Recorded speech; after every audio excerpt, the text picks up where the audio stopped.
We want to put our whole study on things that we cannot change with our own mind. And those are 4 things that we came to understand. I hope you still remember the fundamental law. And what takes us the most time is to see the structure of the human being. The structure is fixed by the Creator. We just need to know it and measure it by the law so that we can know how to work with it. We have seen that we have needs and we need power to put our whole being into action. And that is an objective foundation that we cannot change by our own interpretation. So we are remembering that the human being exists out of how many parts? 2 or 3? So I hope you all know it's 2 parts, and it's a body and a spirit. And the spirit conducts the body on cortex level, and together it makes the living soul.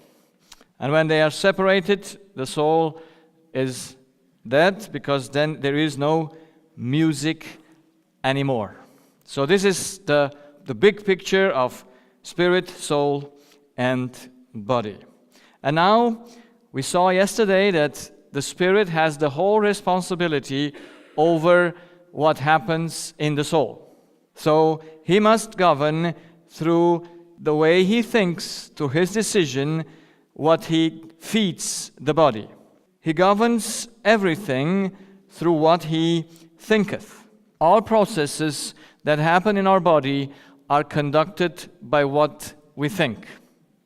All our feelings, that is, our emotions, are the result of our thoughts.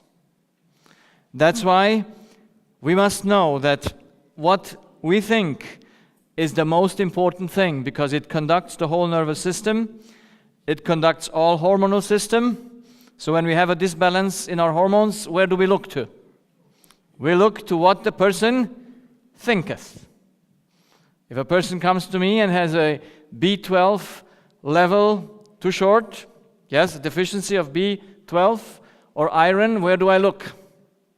Of course, I look to his thoughts. Because you see, if people have a low vitamin B12, even though they eat enough vitamin B12, why do they have a low vitamin B12? So it's very, very clear that the spirit brings a disbalance in the metabolism of the body, and that disbalance is shown where it appears. If it's the vitamin B12, it's the iron, if it's the blood sugar, in the end, it doesn't really matter. It's a disbalance, we have to acknowledge it, and we have to see how to change it. Now, of course, we can give the body some hormones from outside to balance it for a while, or vitamin B12, but even though if you bring in from outside, you will go into deficiency if you don't fix what comes out of that thing. The immune system is governed by what we think. The digestive system, our blood sugar, all the balances of our chemistry is balanced by what we think. We cannot think that chemistry balances itself. I had a pretty young lady, she was in her 30s, and she had type 1 diabetes. And she was not, she came with other things to me in my ENT field, but of course I asked her all the diseases that she had, and I said, your diseases come from the way you think.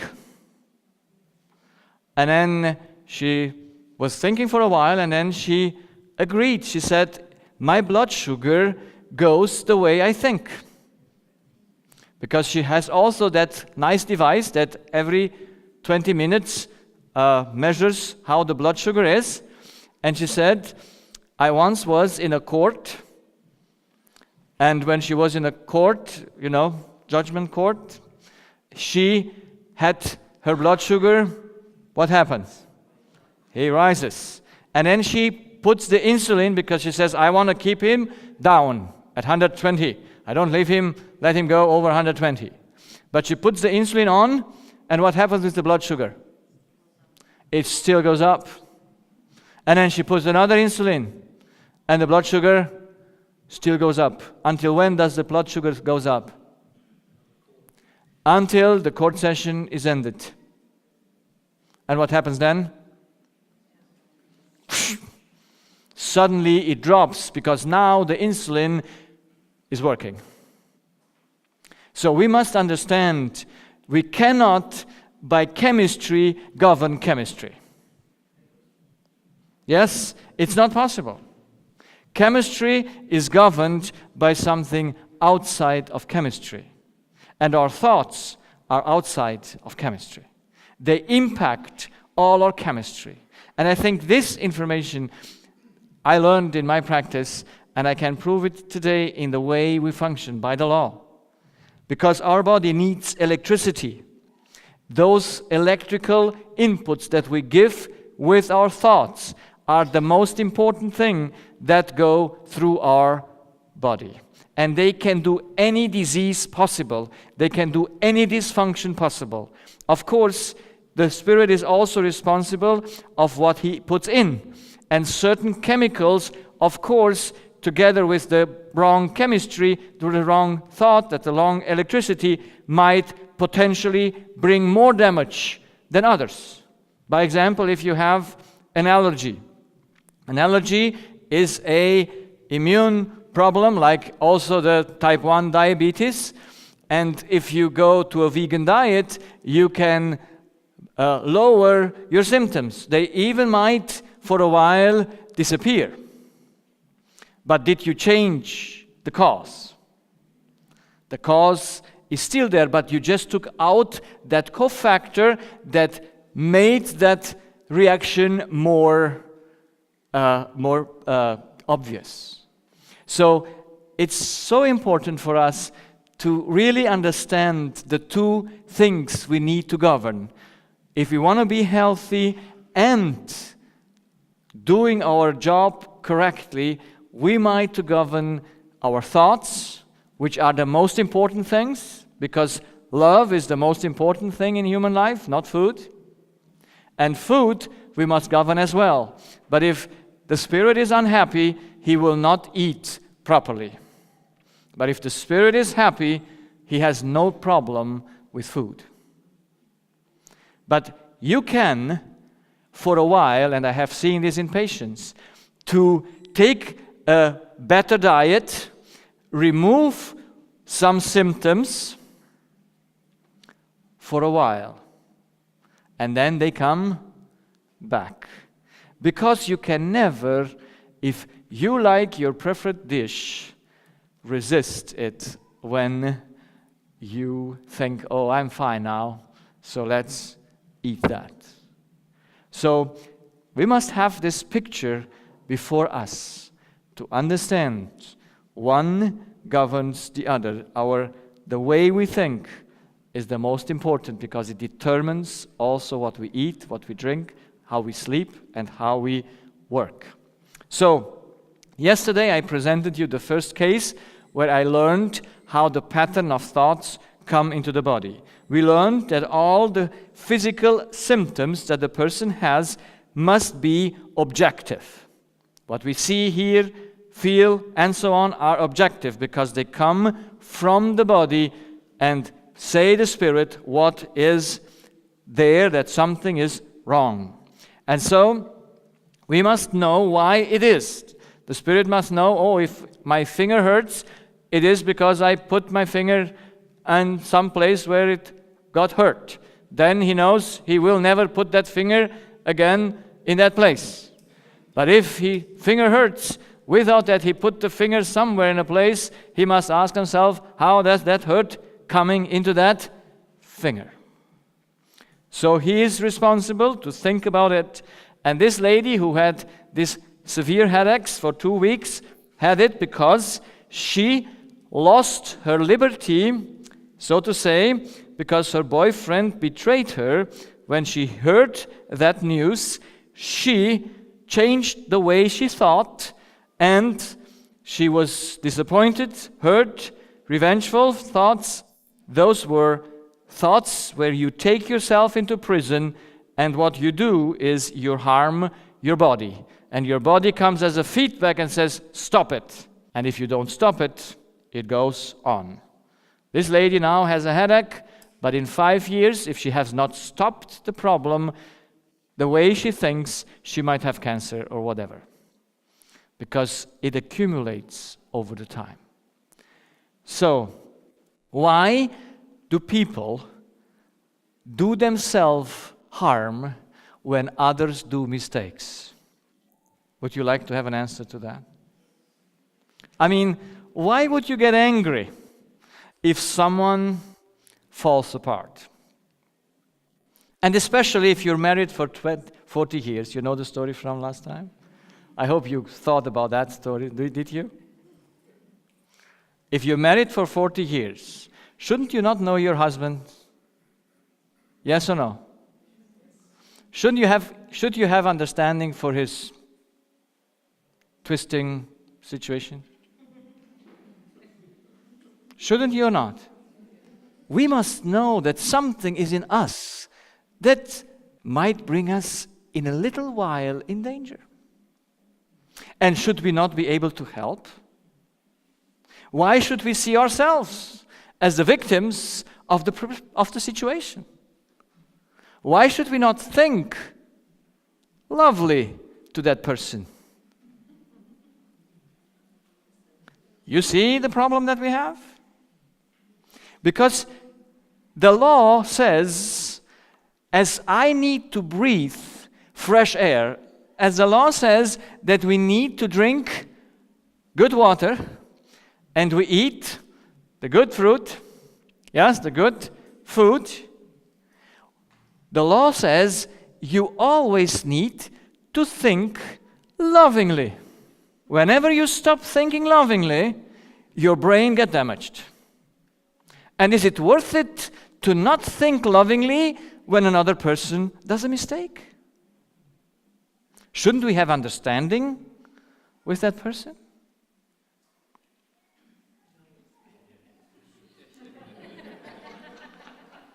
I mean, I would ask the pastor to ask the question, how many Christians do we have here?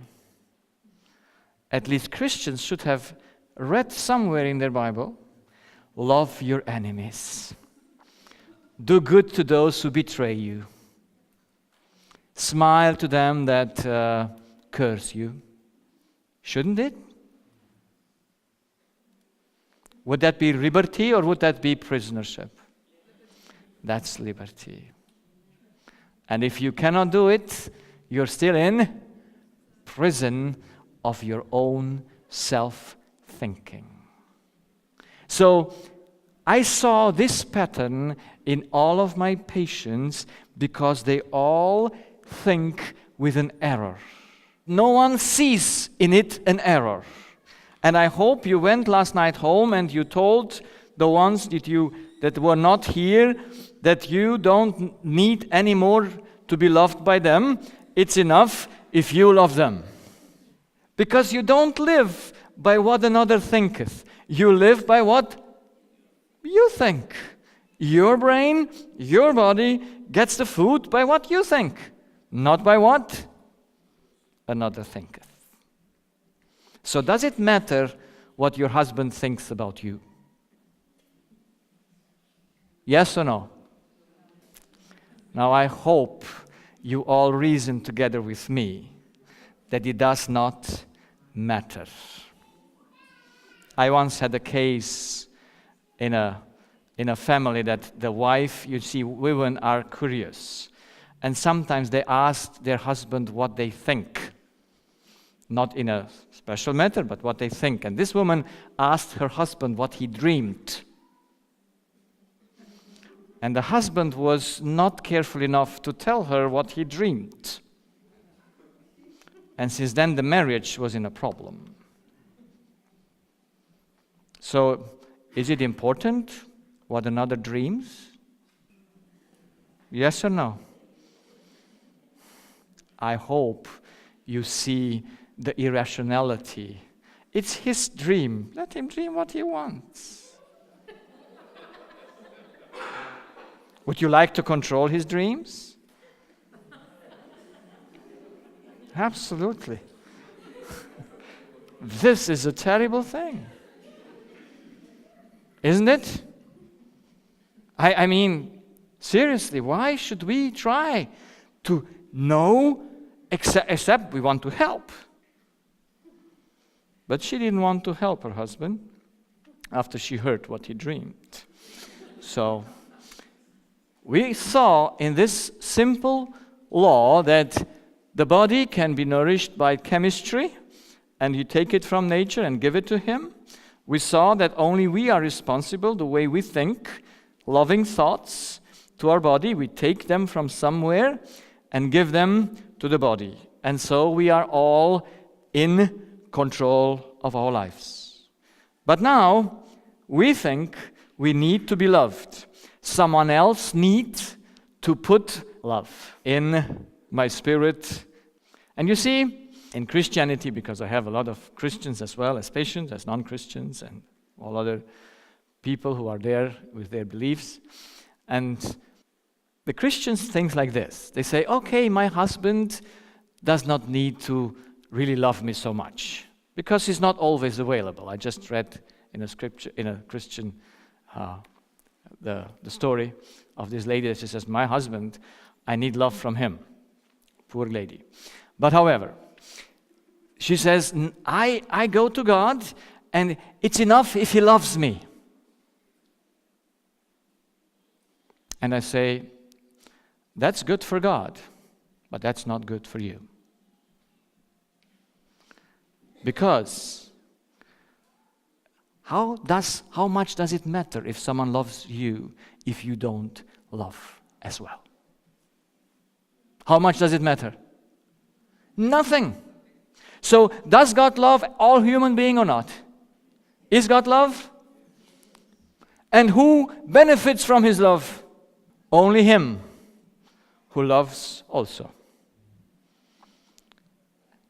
If you just say, oh, God loves me, everything is fine, I think it's not that problem. One young lady came once to me and she had allergies and she listened to my first presentation and she said, oh, what's going on? And I said, well, there must be some relationship issues. And she says, oh, but I have so many good friends that love me. I said, that's no problem. It's only those people you don't love that make you sick. You understand? Our problem is never what others are doing, but we take that as our problem. And then she found out and said, oh yeah, there are some issues that I have that I cannot love. I cannot think freely towards these people. So to be loved, to receive, is the act of others, and it is the greatest subjective deception. All people that I saw in my practice that are sick is because they want to be loved. Would you ever dream that it's the cause? I mean, on conscious level? Would you ever think that is the problem? Never. But I tell you just a story on our 30th anniversary. I don't know which is this year, but however. I was driving to my car to my practice in my car in the morning, and I was praying to God. I said, Lord, my wife wants something that I should give her for the anniversary. Do women need something for the anniversary? Yes. Do men need something? No. So, no, that's the difference between men and women, yes? So, they need something. So I'm driving to the practice, and I talked to the Lord and said, Lord, help me. And then I remember that she likes roses, and I think it's 29th of May, roses in May, 30 roses, 5 euro, it's 120, 150. And so I'm doing the calculation. I will speak about that calculation soon. And so I think that's for a doctor shouldn't be a problem, but I'm more a traveling doctor, so I was thinking what to do. And I come to my practice. I didn't take a decision yet. I just put it in front of the Lord because I had still the whole day to think what I shall buy. And so I come to the practice, and my first patient is a 24-year-old lady who cannot eat since 3 days. Something makes her not be able to swallow. And now you look into her throat, and how much do you find there? Nothing. She can swallow, there's no obstruction, nothing there, but she cannot eat. Now you know why she cannot eat. Do you? Why can she not eat? Because she's not loved. And so I ask her what's going on. And she says, well, I'm married for 2 years, and my husband is like he is. So they start to tell how good the husband is. And then she says, I just want to give you one example how he behaves. That was in our honeymoon. He didn't want to go to honeymoon. Man doesn't need that. But ladies do need honeymoon. So that's why she insisted, and finally he took 7 days honeymoon. It's better than nothing. Yeah? And so he put 3 nights at the beach in the hotel and 4 nights in the city. Because, in the city it's cheaper than on the beach. And then he didn't take 3 meals a day. He took only 2 meals a day, so that it's even more cheaper. And so, because men think economically. Yes? Some of them at least. So she thought maybe he wants to bring me out in the evening. So she dressed nicely and put off. I said, let's go eat. And then he says, okay, let's go to the grocery stores, buy something, and have fun. That's very, very, how you call it, romantic, no? You like the guy? You like him? No. While she was talking and telling me the story, something was going on in my mind. Whom did I see? Whom did I see? I saw myself. Exactly my picture. And did I like what I see? I abhorred what I saw. And so in my innermost heart, I said to the Lord, I said, God, whatever the roses cost, I buy them.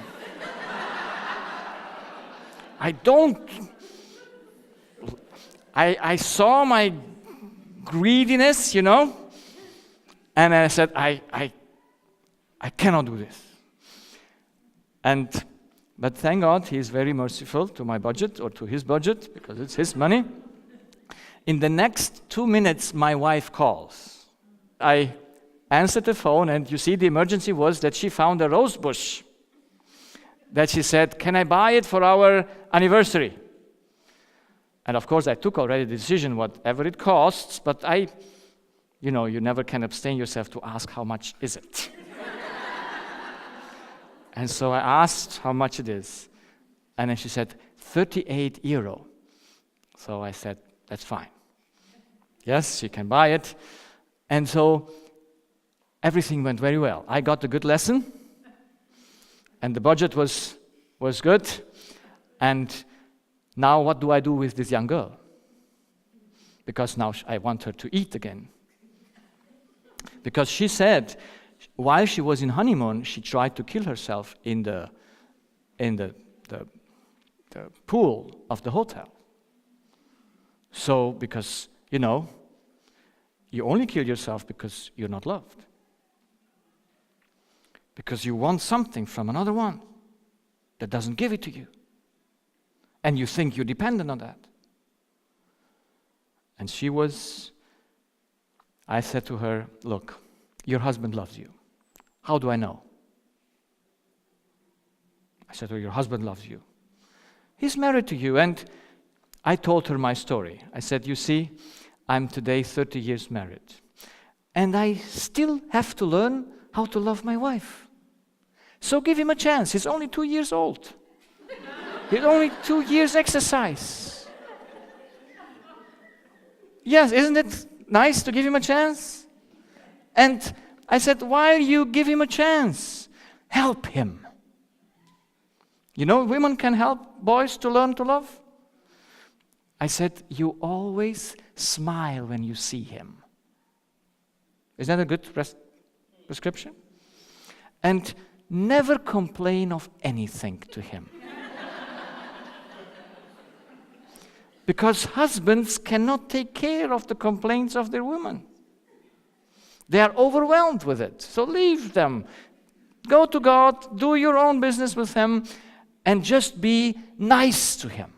And you will see he might change. He might love you more because you now not anymore under a sad face. You know, husbands cannot do anything with a woman that is sad. Do you agree, husband, with me? Huh? Women must smile all the time. And so she went home, and she ate, and I met her 3 months later. And she said, it worked. Ah, I thank, praise God. It worked because she started to love.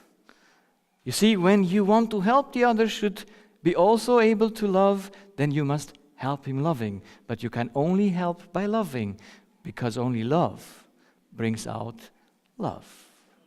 Yeah?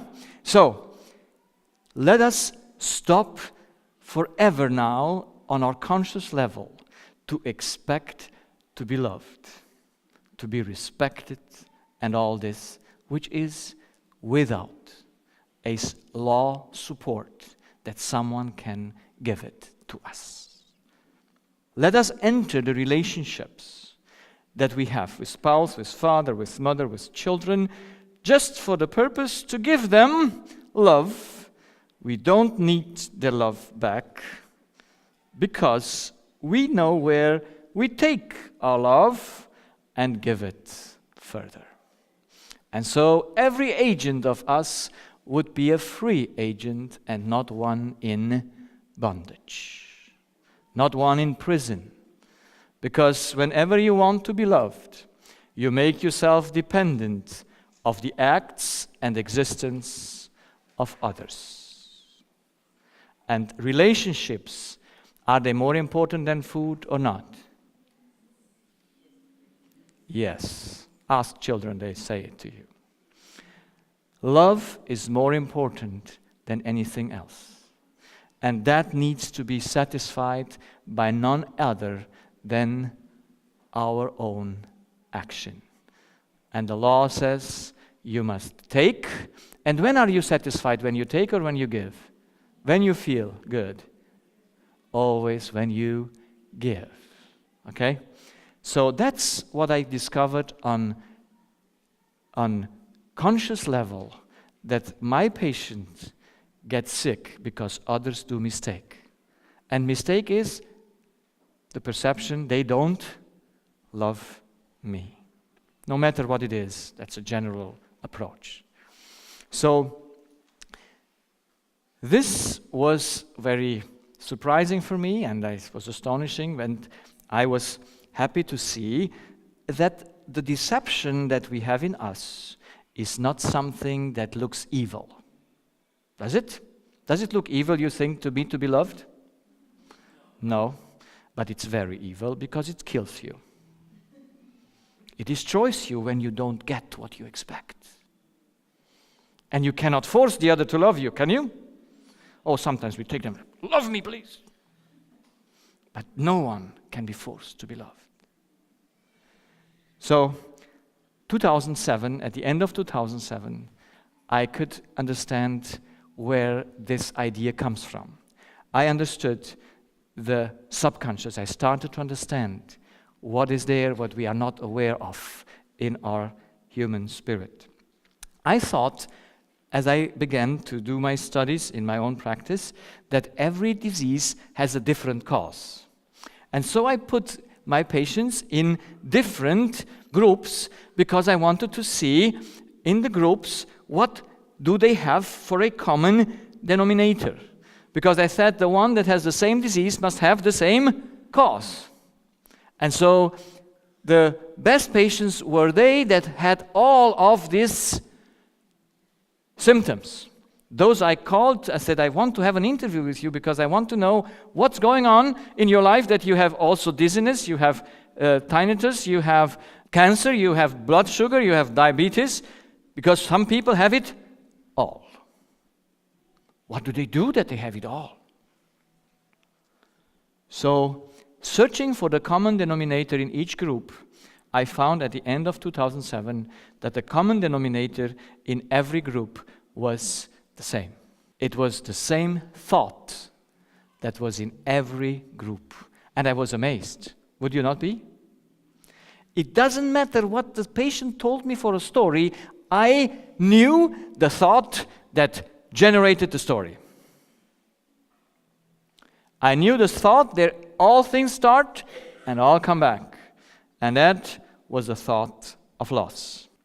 If you would never have lost anything, you would never have any problems in your life. Everything is a problem of loss. Medicine lives from loss. The lawyers live from loss. You know, if you could avoid loss, medical doctor and lawyers would lose their job. It has nothing to do. It's all about loss. And it took me 4 months to be convinced it is not more than loss. And what helped me was a evaluation paper that my son brought home from his psychology study, and there were 25 questions that the psychologists put together to see if you're in danger to get any issues in your life. And you know, I read all those 25 questions. You know what was their common denominator? Every single question asked just loss. I said, you could put it only one question and it's fine. I wonder if they saw that they asked 25 times the same thing. Because there is no more that makes us suffer except loss. It's a subconscious thought, but we can see that it is so. So I was very happy about that, and so I came to understand after 4 months that in our subconscious, I didn't know then all the details of it, like I know it today, because I saw these things and I came to know them step by step. I saw then that we have in our spirit a subconscious place that is between these two dark lines. And I know that we have 5 senses, that they all come to the spirit, and they must pass the conscious and go into the subconscious. And in the subconscious, you have only 3 categories where you put things into. It's either gain, indifference, or loss. So everything you experience in your life, in seeing, hearing, and so on, you have only 3 places to put it. Either though it is interesting for you, then it's a gain, or it's a loss when it's going to be taken away from you, or you say, doesn't matter, I am not interested in that. That's the indifference. There are only 2 in the end, but I've put 3 to be complete, that we put the things into it. Because what it's indifference doesn't matter for us, yes? We don't even try to think about it. If you don't like apples or whatever, does it matter if there are no apples there? Yes? No, it doesn't matter. Yeah. But if you like apples and they're not there, then you have a problem. So everything you experience on all 5 senses is just gain or loss, or I'm not interested in it. And we are so made that we have only 2 decisions. If we have only 2 categories to decide, then we can only have 2 decisions. And that one decision is, we must achieve the gain. And for that, we have the decision of yes. When we say yes, we gain. We were made to avoid loss. That's why we say no to loss. So all decisions that men have is just yes and no. With the yes, you make the input, the electricity, and with the no, not. Does that look like IT things? Yes, it's the same thing like we use in the tablets. Yes and no, electricity and no electricity, electricity and no electricity. So this is how it works. So all decisions we do, we must put into gain or loss, and we are so made that we say yes to the loss, to the gain, and no to the loss. So what is individual and what is not individual? What is the same in all people? Now, what is individual is the what is a gain and or a loss, and the how much. That is subjective. For everyone, can it be different, but it can also be the same. So that's individual, but for some it's the same. So that what is individual, we never bother. Yes? Because everyone has to do it like he wants. If he likes apple, let him have apples. If he likes mangosteens or whatever, let him have that. But what is not individual, but is set in every person the same, is the question, how?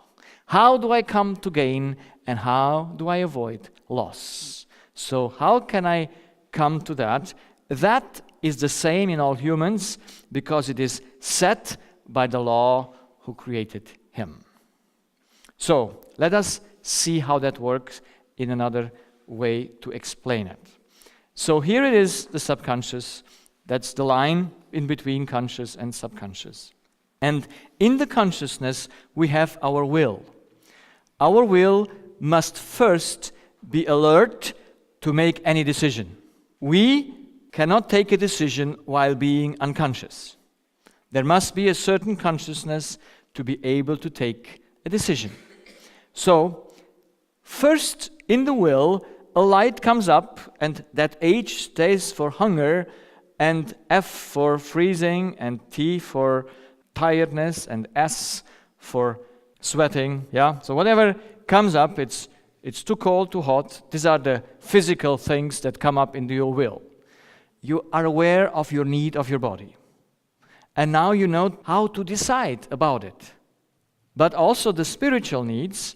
H stays for harmony, J for justice, L for loyalty, T for trust or for truth, V for wisdom, S for security. Or yes, that's the needs there. So we must first be aware of our need, and then we must take the decision. But a decision we take without knowing it in our subconsciousness. So in the will, every human being is different. Yes? Because that doesn't matter. How strong your will is, how weak your will is, what you want, what you don't want, that's individually free. But while we function, and that's not free, that's function, is in the heart. So in the heart, we are all the same. That's why the subconscious is the place where the law is set, where things work. And you can never ask an individual that you made how it should work, can you? Can you choose how you work, how you function? Can you choose it? No, you can only bring yourself into dysfunction, but you can never choose how you have to function. So in the subconscious, we have the body, and the body is green always. I hope you saw that. And the cells in the brain, the neurons, have only plus and minus. Yes, they don't have anything else. And the zero line here. And now we ask ourselves, the spirit is above it. That's me. And he has to govern and make the electricity by those two thoughts or one thought. For the negative, he has the loss. And for the positive, he has the gain. And he was set for the gain to say yes, and he was set for the loss to say no. That's very simple, is it? So this mechanism, I think, is most important for us to understand because it is in every human being the same. Every human being takes his decision the same way like every other human being takes his decision. What he decides doesn't matter. I usually have pens with me, but I don't have them here. But we have a white pen. You imagine we have a white thing and a black color. What do you choose? Who choose black? At least one, okay. And who choose white? Other ones. So, you chose different thing, yes? Black and white are different thing. But how did you choose it? You choose it the same way like everyone else. Those who choose black put black in the gain and white in the loss. And those who choose white put white in the gain and black, or was it the same? So, opposite, yes? Everyone puts his thing into the gain and then he must say yes. So it doesn't matter what you choose it always because it is a gain for you. You would never choose anything that is not a gain for you. You cannot. And you would never try to avoid anything that you think is not a loss. And there is no choice for this. We can never say yes to loss, no matter what we do. It's an impossibility to say yes to loss because we are not made to be able to say yes to loss. That's why all our problems come when we lose our no to avoid loss. But let's give an example, very simple one. A surgeon needs to do a surgery. To take out that what is not good in the body is a gain, yes? And to cut also out the heart is a loss. Or in my field, when you do the sinus surgeries, to go a little bit too deep to get into the brain is a loss. And if you just get out what is needed, then it's a gain. So where do the surgeons live? Where does he live while he does surgery? In his continual tension on this border, he must gain and he must avoid the loss. If we could choose loss, the surgeons could say, well, if I cut the brain a little bit out, doesn't matter. Yes? We could have no direction. We could never govern ourselves if we have not exactly said yes and no. And we have never gray zone. You see, when you want to drink, you say yes. And why do you stop drinking? Because it becomes a loss. You will die if you don't take breath. Yeah? So it's every action that we do, every decision is just gain and loss, gain and loss, gain and loss. And it goes in seconds. We can make a decision between gain and loss in 4.5 milliseconds.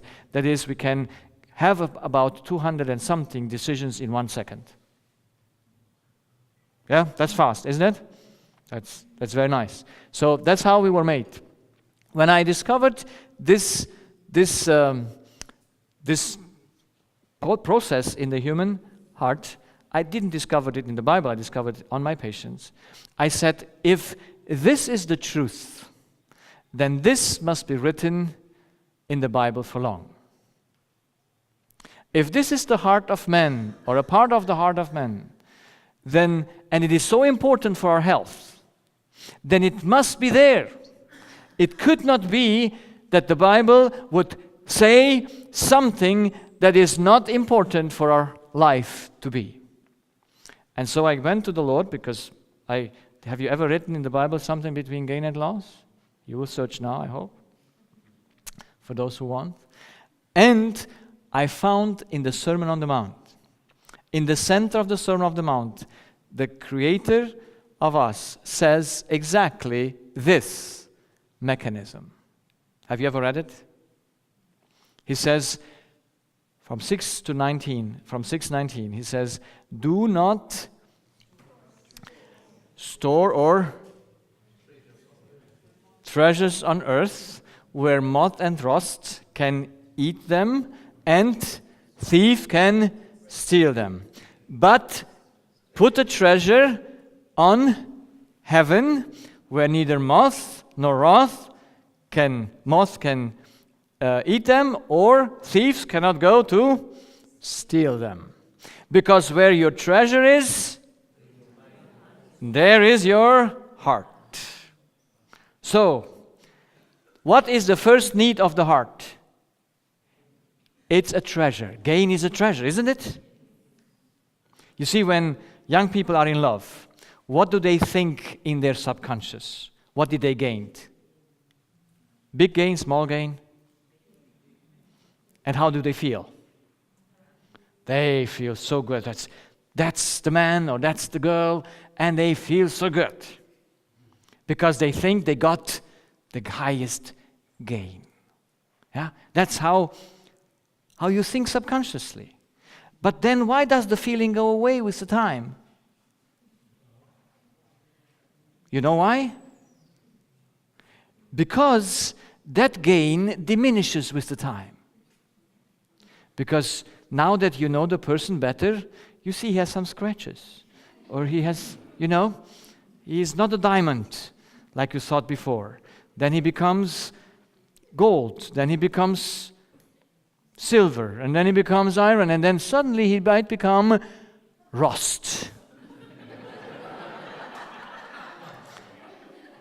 You laugh. But when it becomes rust, how much feelings do you have towards him? Nothing. You see, when patients come to me or people come to me and say, I don't feel anything for him anymore, I say, I know exactly why. Because you put no value on him anymore. The person you value, you have good feeling towards. If you don't feel any good to a person, you don't value that person anymore. It's a loss for you. It's very simple, is it? So when Jesus says, where your treasure is, your heart is, that he means your life is dependent on your treasure. When there is only one reason why you should have no earthly treasure, what's that one reason? What is the possibility with the earthly treasure? It can be lost, while the heavenly can never be lost. And whenever you lose your treasure, you start dying. That's what I experienced in my practice. My patients have lost their treasure. And I can tell you heaps of stories. I just have a gentleman that came into my practice. He's 49 years old, professor of biology. And he went into a severe burnout. And he was in an institution there. And since he had also some issue with his left ear for 5 years and left eye for 1 year, so they sent him to me as to look for him for his ENT issue. And of course, as I don't look just for ENT issues, I look to the whole human being. I asked him what is more in his life. Only these 5 years, left ear, 1 year this, and now the burnout. I know those are things that come over time. And then he tells me, yes, I lost 5 years ago my ability for intimacy. Now, when you're 44-year-old, a male, and you lose your capacity for intimacy, do you have a problem or not? Yes, women say that, but even men say it. You have a problem. So, he must have what in his heart? Great loss or little loss? A great treasure lost or a little treasure? Great treasure. And now I ask him, what happened? And he told me, in 2008 or 2009, I don't know exactly what year he said to me, they had a 4th child. And the 4th child was in 2008 or 2009. It was 6 years old, and it was selling cherries on the street for the cars that come by. And she ran over the street to bring a supply of cherries. And while she ran over the street, a car came and killed her. And since then, tell me, is this man a free man or a bondman? It doesn't matter what he learned in biology. It doesn't matter what profession he has. He lost what? His treasure. And now he loses his life. Because he bound his life, his heart, to a treasure that is earthly or that is not earthly. Perishable or unperishable?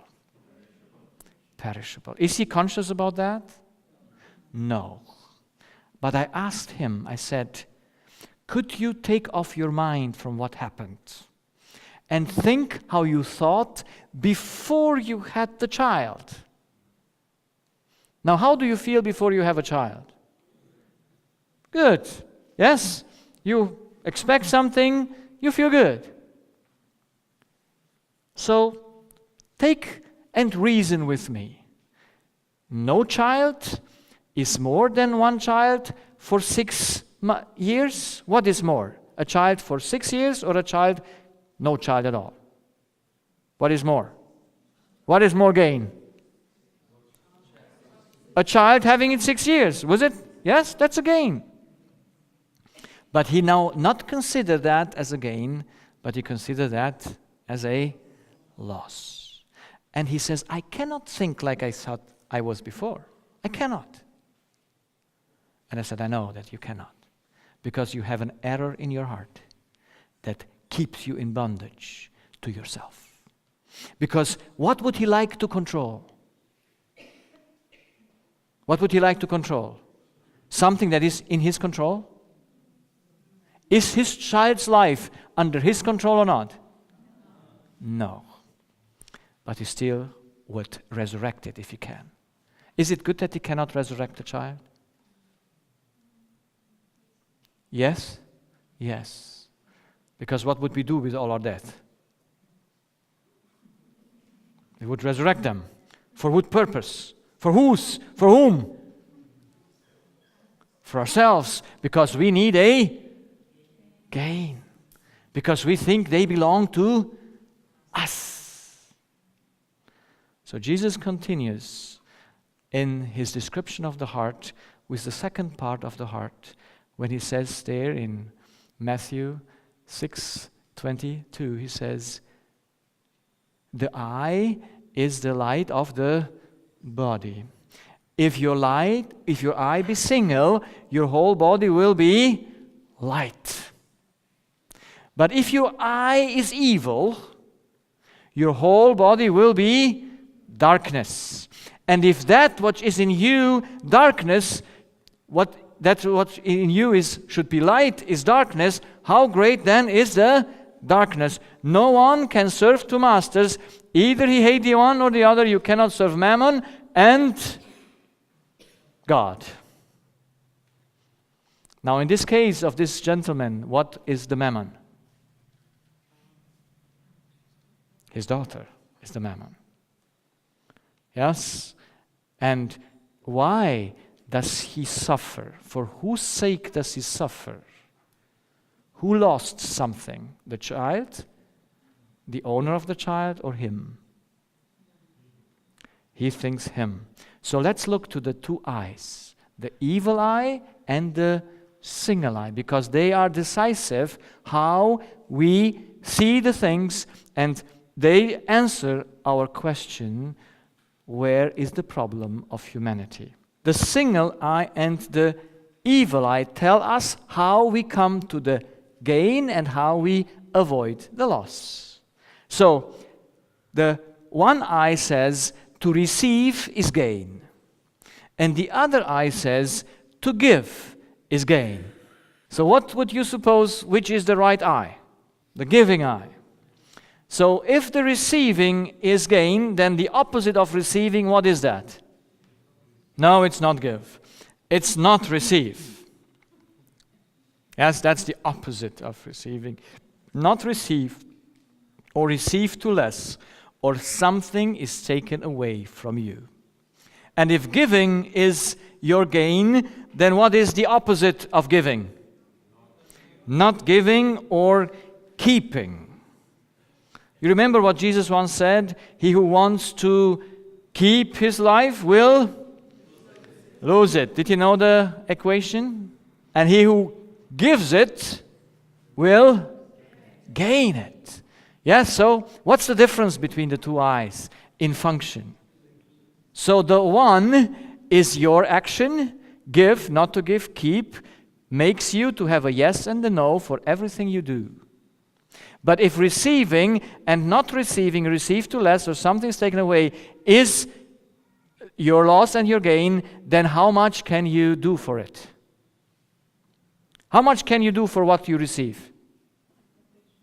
Nothing. How much can you do when something is taken away from you? Nothing. So you lose your no. You lose also your yes, but that doesn't matter. As long as you receive, nothing happens. You don't see your prisonership. That's why you must come into loss to see yourself, that you are a prisoner of yourself. So whatever brings us into loss and we lose to say no to it, because we have to say no to it, will bring us into disease, in discomfort, in all kinds of things. Because we must avoid the loss by all means. But if others can do us loss, then we are in danger. How often? How often? If we would know for sure that only by our action we can have gain or loss, how much fear would we have? For others, by example. None. We should be just fine. But we think with which eye? Which eye do we have in us, in our subconscious? The good eye, the single eye, or the evil eye? Well, we can just do a very short test. Yes, we have 2 doors to go out here. At the one door, you receive $1,000. And at the other, you have to give $1,000. You will always go for the gain. You see it? You see your evil eye? You don't see it. Because you want to receive. You see, that's where you think is the gain. You don't see that the gain is here. You get rid of those $1,000. You want to keep them, at least as long as you do not find something to spend them on. So this is the evil eye and the good eye. But the evil eye and the good eye have a beginning, and their beginning is in their identity. It's never the problem that we lose something that makes us sick. It's only when we come up and say it is personal loss. Now, when you lose a child, is it personal or not personal? Is that because you think with the right eye or with the evil eye? Do you betray yourself when you say it's personal, or do you tell to yourself the truth? Is that easy now for us to think, especially for mothers? Easy or not easy? No, we would all say the child is us. You see, why would we ever think the child is mine? Is it rational or irrational? Because it's not the truth. But we all think the child is mine. A father, not long ago I had to talk to a young girl, 16 years old, with anxiety and fear. And the father told her, I made you and I kill you. Is that a good father? No. Is he in deception? Is in deep deception. Because why do we think that? And I came to understand that our own identity is the most decisive thing why we think personal or unpersonal.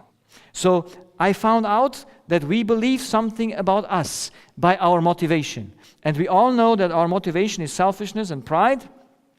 But I have to reduce that to a thing that I can understand, and that is, I call selfishness, I have property or possession. That's the idea of selfishness. And what is pride is, I can create. That's why the human evil eye gives always in order to receive. That's the whole process of our eye, subconsciousness. So we give because we want to receive. The gain is where we receive. And the loss is where we do not receive. So we cannot avoid that. So we are prisoners always when we do not receive. So now this man loses his child. And he thinks his child is his possession. If he would have the right identity, he would never think the child is his. He would know exactly whose the child is. So let's look, what does human think they are? So who am I? That's the question. Why can the human have no property or possession? Or can they have property or possession? Let's just very simply go through it. Your life, is it yours or not? Your body, is it yours or not? Your nose is yours or not? Your ears are yours or not? I had one day a lady, she is a Christian lady, and I saw her 7 years after she had an accident with the car, that she ruptured her arm, and her arm was paralyzed now for 7 years. And she had severe pain in her arm, so that she had to take morphine. And she came to me, and I know that pain cannot come from the accident, because the accident heals after 1 year, a year and a half, it's gone. Why does she still have pain? And so I asked her, she was now 55, I think, and it happened with 47, 48. And I asked her, because she was a Christian, I said, how do you consider, does God love you or not? And she said, well, he was with me until I had this accident. Now he has punished me. I said, okay, I know this is a right way to think or not. Why does she think that God has punished her? Because she gained or lost? Lost. Did she lose something personal or impersonal? Whose arm is it?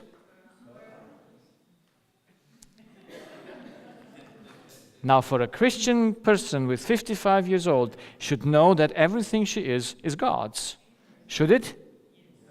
She should know that when she loses his arm, who lost something? God lost something. Because she used that arm only for God. Should she? Did she? No, she said, I have children, they are in university, and now cannot work anymore for them. And now she was depressed. I said, well, God put his own arm into rest. And he gave you still a left arm to work for him. Wouldn't it be not better to think like that? To say, God, I'm sorry for you. Your arm is gone. But no matter, I will serve you with my left arm. Would she have any pain? Would she ever think God punished her? No. Because she would think with the right eye, understanding her own identity, who she is. But we don't know that. We take possession of how much? Everything we grasp. And the husband is whose?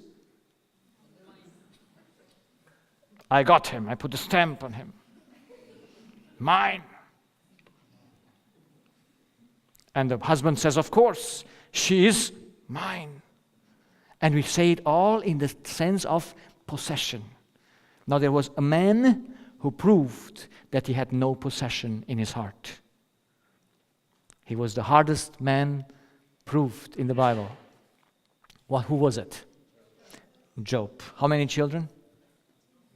How many died in one day? All of them. And what did he say? Naked I came out of my mother's womb, and naked I go. God has given, God has taken, the name of the Lord shall be praised. He mourned, he teared his thing in pieces for God's loss, not for his. How many diseases did he get? None. Because he proved he was total without possession, because he knew, I cannot create anything. If you create anything, that's yours. But if you can never create anything, then you can never say, that is mine. You can use everything, but you cannot call it yours. It's only in your administration. Your life, your body, was given to you to administer it and to use it for the gain, yes, and to make that gain for God, and then you would have your gain. So the idea that we can create things or that we can have anything is, as a possession, is a terrible thing. If we could take out the idea that I have anything, we could solve about 99% of all our problems. Because it's a deception to try to keep anything. There is one man who got into depression, you know. He was a wise man in the Bible. He went and he wrote a doctor work about gain and loss. Have you ever read that, Dr. Reid? What is it? Ecclesiastes, 12 chapters with one idea. I went out to see what is a gain, and I came to understand it's all a loss. He searched it with the good eye or with the evil eye. Solomon searched the gain with the evil eye. He made many people, he had many servants, he put palace there, he got 1,000 wives, he just accumulated a lot. And suddenly he realized that all of that is going to be taken away from him. And that drove him crazy. That depressed him. And he came to understand, and that's why he wrote that Ecclesiastes, to give us also an understanding what matters. If we search to have anything for ourselves, we will not just be disappointed, because he says everything is vanity. But it's only vanity if you want to have it for you. It's no vanity if it's not you. Paul said at the end of his life, he didn't say all is vanity, did he? No, he said, I fight the good fight. Yes, so he went because he said, I consider everything, what? A loss that I may gain Christ. Did he have the right way to think? I consider everything a loss that I may gain Christ. And he saw even again when he was beaten and crucified. I mean, not crucified, but stoned. When he stoned, he saw that as a gain. That mind would be nice to have, is it? That heart, how he was thinking. He never saw, and you never find him anything saying negative. Right? Read Paul. He will never complain that someone did hurt him. He once said about Demas, we might read it, that he said he did some wrongs, but he never complained that some things didn't go well in his life, because he saw that as an honor to overcome. So there are people that show us that's possible to think in your heart rightly. So we cannot create anything. But now the human thinks he can create anything. Because if he would not think he's a creator, he would never think things are his. So what do humans think they create? Humans have basic needs. You need oxygen. Can you create oxygen? No. How do you satisfy your need for oxygen? You take in order to give, and you have a source that is air. You need water. Can you create water? You take in order to give, and you need a water well. You need food. Can you create food? No. How do you do it? You take in order to give, and you have the earth as a source. And now we come to love. When you love, with whose love do you love? Now, when you exercise love, is it your love or not your love? And you say, I love you. Where does that love come? I tell you, every one of you think it's your love. You would never be upset if someone would reject your love if you don't think it's yours. Because if you just give to your husband God's love and he does not respond, you say, poor guy. But you have no problem. But if he does not respond, then you say, oh, poor girl, because I want something in return, because I gave it from myself. All humans believe that love is their creation. That's why they give in order to receive. You see the difference between the law and not the law? You know, giving before you take, is that possible or impossible? Can you ever give before you take? Can you or not? No, it's impossible. That's why take to give, that's the law, gives to receive, and every human being does not come and say, oh, love is a taking and giving. They all say it's a give and take.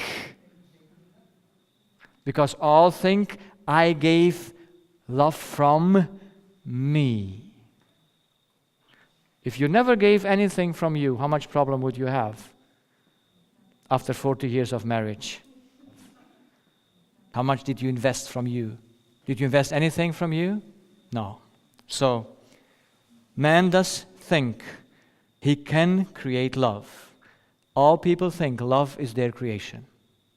We think that we create love and give love. That's why we expect from human to love us back. If you would know, have you ever asked a person, please make me some air that I have to breathe? Can you do that? No, it's unreasonable. Please do some water that I have something to drink. But on spiritual level, we go to other humans and we ask from them what to do. To make us that love, to feel good. We don't see the deception. So what does man must think about himself that he is when he thinketh? He is love, and things are his possession. What must he think he is? There are only two identities that a person can have. He is either a creator or a creature. There are not more identities. You're either a creature or a creator. So if you think you possess thing, and if you think you love, who must you think you are? You must think you are a creator, you are a God. Did you never think it? Some patients are very, when I tell them, look, this is what you think in your heart, you are. That's your identity. And they say, doctor, I never thought this. I said, I understand you. Consciously, you never think it, except you're crazy. But if you would not think it, you would not be in my office. Because our problems come of overestimation of ourselves. So let's look. If you know God, but you think you're God, what's your behavior? So from the behavior of man, we can read everything what is in his heart, and from his ideologies. We can just go everything. If you know once the root, you will see every ideology has the same root. So it doesn't matter which ideology you have. So, what's the worst behavior of man that men love most? What would be the behavior that you would eradicate from the earth if you could? It's power over others. To want to have power is humans' greatest desire. And it is humans' always attempt. He thinks the more power he has, the better gain he has. You are with me? Give human power and everything in his life is changing. You know the experiment with the students, the one that were prisoners and the other were the one that kept the warden? How does people call it? Warden? Yeah, the jailer. Yeah, that's a better word. So the one were the prisoners, the other were the jailers. Yes, and they gave power to the jailers to do whatever they want with the prisoners. And these were normal humans. But they were given power over these other students. And in almost 5 or 7 days, they killed them. They tortured them. Normal people. 1 week before normal. And then suddenly they got the power to do whatever they want with that other person. We are all crazy for power. Yes or no? I tell you. The fight between the genders is a proof that we always fight for supremacy. In a marriage, why do we have conflicts? Who is stronger? When does human beings start to want to have power over others? At what age? In the mother's womb. But we won't see it there, but when they come out, what's the first thing in your first days? The baby makes clear who's the boss. Every mother knows that. Yes, mothers? Is the baby born a king or a servant? A king. If it would be a servant, it would be a pleasure. But that baby is born a king. It's full of expectations, full of claims, we will see. And, if the mother would not obey, then the child knows how to punish that. So, power over others is the worst behavior that can have someone who thinks he's a god while he's not. Control over others. Do you ever like to control others? Any attempts to that? I know husbands who put the camera in the car of their wives so that they manage to see everywhere where they are. Yes, that's control. That's love.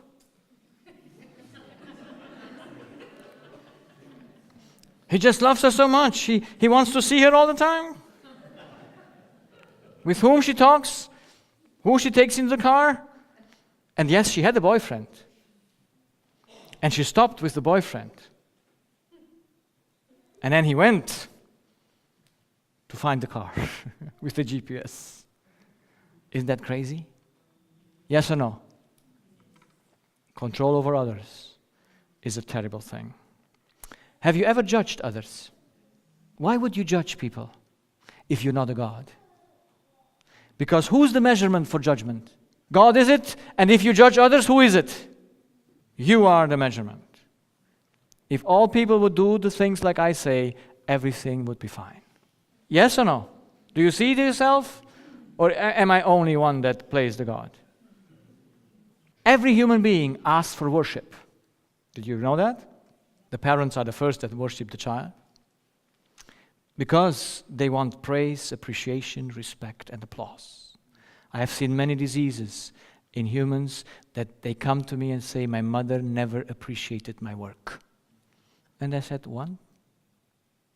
My mother never said a thank you. Did she need to? They're devastated over years. Mother is dead now, and they are sick and have physical diseases because they never got an appreciation. Do you need appreciation?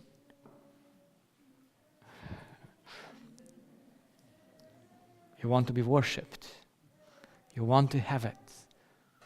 It's not there. But the greatest and all powerful evidence that we think we are God is because we give before we take. So what's the difference between a God and a created being? A God has no needs, so he only gives. A human being is a channel he must take in order to give. Now, if a human gives before he takes, he must think he's God. Our own actions prove our subconscious idea who we are.